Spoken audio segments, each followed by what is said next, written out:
m'appelle Nicolas Tinet, je suis urbaniste, mais je préfère me définir comme géographe urbaniste. Et donc on a un bureau d'études qui s'appelle la Fabrique du lieu.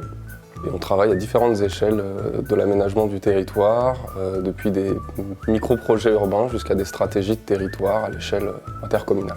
Alors la vallée de la Lévrière, on va y travailler pendant 3 ans, on a déjà commencé depuis septembre dernier. Et en fait, on encadre un projet d'animation territoriale pour essayer un petit peu de réveiller cette vallée et d'y développer un projet de territoire le plus collectif possible et qui à la fois mobilise des gens et les fait un peu sortir de chez eux et se rencontrer. Et puis qui, si possible, va déboucher sur des projets, des réalisations concrètes. On a avec nous des comédiens, en fait, artistes, qui sont chargés justement de cette première partie de mobilisation. Pour résumer, ils sont vraiment chargés de faire sortir les gens de chez eux et de les faire un peu réfléchir à ce qui pourrait être leur vallée rêvée.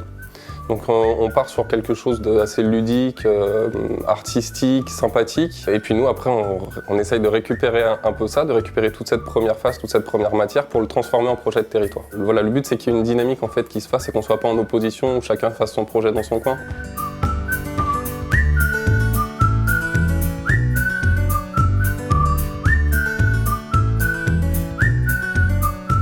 Ce que j'aime dans ce projet, c'est que dès le premier comité de pilotage, on a réussi à dire en fait, est-ce qu'on peut se débarrasser de la méthode? Là aujourd'hui, on sait que si on a envie de changer des choses, qu'on a des doutes, qu'on voit que ça évolue et qu'on a besoin d'intervenir plus ou moins par rapport à ce qui était prévu au départ, eh ben on peut le faire. On a des points en fait tous les 3 mois où on va dire voilà, on propose plutôt de réorienter la méthode vers ça.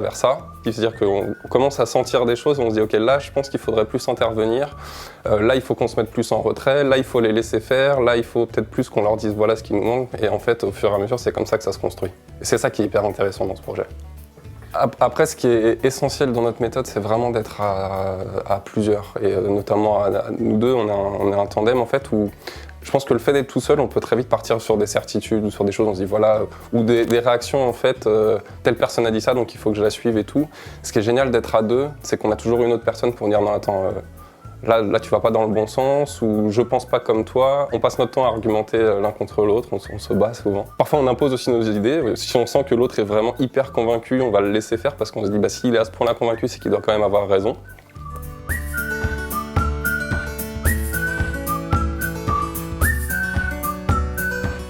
Ça sera pour moi réussi si on arrive à mettre en place les conditions qui font que derrière le projet de territoire il continue tout seul et qu'en fait c'est un projet de territoire qui durera le temps qu'il doit durer, peu importe, il peut y avoir d'autres éléments aussi extérieurs. La Lévrière c'est pas le village d'Astérix. Là maintenant les gens se connaissent, les gens savent qui ils sont, les gens ont retrouvé du lien avec leur terre et que du coup les projets ils viennent naturellement, ils soient modestes, ils soient simples mais qu'ils leur fassent du bien en fait.